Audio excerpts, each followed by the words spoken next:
Okay, now let us understand about a data structure. All right, creating your own data structure. Say, for example, if you do not want to use a list, or if you do not want to use a tuple, or if you do not want to use any other data structure which is built in, I would want to create my own data structure. All right, so here we are. I need to create my own data structure. What kind of data structure do you want to create? If somebody asks me, let's say I want to create, say for example, for home automation. Let me say I want to create a data structure which involves all the electrical appliances, which means I would like to use a bulb or a fan or an AC or something like that. So there are different parameters for each of them, right? But they all belong to one particular category. If I say bulb, fan, data, AC, all of these, what are they? Can I say these are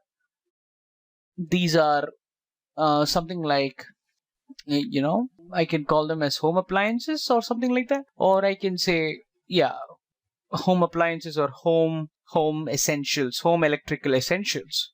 So I can create my class of home electrical essentials, right? So instead of creating a very big name, let's just make it as home electricals. Okay, a class. For now, I just need to define a class exactly as it is.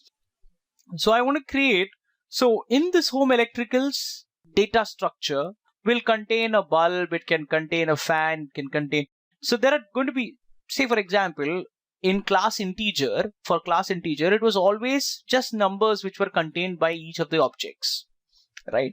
Here, when I'm going to create an object of this particular class that I've created, that is home electricals, it is going to be an object like bulb, fan, and so on, right? You're going to create something like that. Okay, so if I just run this and I will call it as home electricals, you can just call it with that way, and I'm going to run this home electricals and pass. That's it. So it's running here. So you can see over here we are going to start. I can create my object. That means of this particular class. I can create this object by saying ob1 is equal to of this particular class. That means home electricals. Okay, so home electricals and with a round bracket ob1. Okay, so my ob1 is created. If I see my type of ob1, it will say class _ main _ dot home electricals. Now if I do an ob1 dot, I want to give this object one different attributes. Okay, so I've created one object of this home electricals. Now that object will, of course, one of the objects of home electricals can be a bulb. Okay, of course that has a name, right? It is called as a bulb. But the object one that I've created, does it have a name now? No. I need to associate along with this object one a name. What does it do? Things like that. So I can say ob1 dot name is equal to, I can call it as a bulb. Right? ob1 dot name can be called as a bulb. ob1 dot use. What is the use? Lighting up your room. Correct? ob1 dot use. You can also say you have a name for the bulb. So you got a name for that object. You got the use of that object. You can also say ob1 dot price. Okay, the price of the bulb, maybe around, you can say another, $2. So I'll just put there 2. Okay, I won't put $1 out there, but I can just say 2. Enter. So ob1 dot price. So you can have couple of things which can be ob1 dot name, ob1 dot use, ob1 dot price, and so on. Okay, now if you want to see what is the name of the object one, it's a bulb. ob1 dot use, of course. ob1 dot price, that's 2 rupees. $2. Correct. So you have a couple of things like these which you can think of. So you have created an object 1. You can create another object, let's say OB2, and since that object has to be created of the particular class that you have created, that is home electricals, you have created an OB2. So your OB2 dot name, this object will have a name associated with it. Let me call it as AC, right? Let's say OB2 dot use cooling up your room, cooling up your temperature, right? Or let me say OB2 dot price can be $100, right? So you have a couple of things like this which you can think of. So your, nothing comes for $100, right? Much more than that. Okay, so but anyways, forget it. So you have an OB2 dot, if I say what is my OB2 dot name, it's AC. What is my OB1 dot name? That's a bulb. What is my OB2 dot price? Object2 dot price, that's 100. So I have created my own data structure. I have created, it's not a list, it's my own data structure, home electricals. And this home electricals, I have created objects of my home electricals class by creating object 1, and that object 1 has a name, use, and price associated with that particular object, right?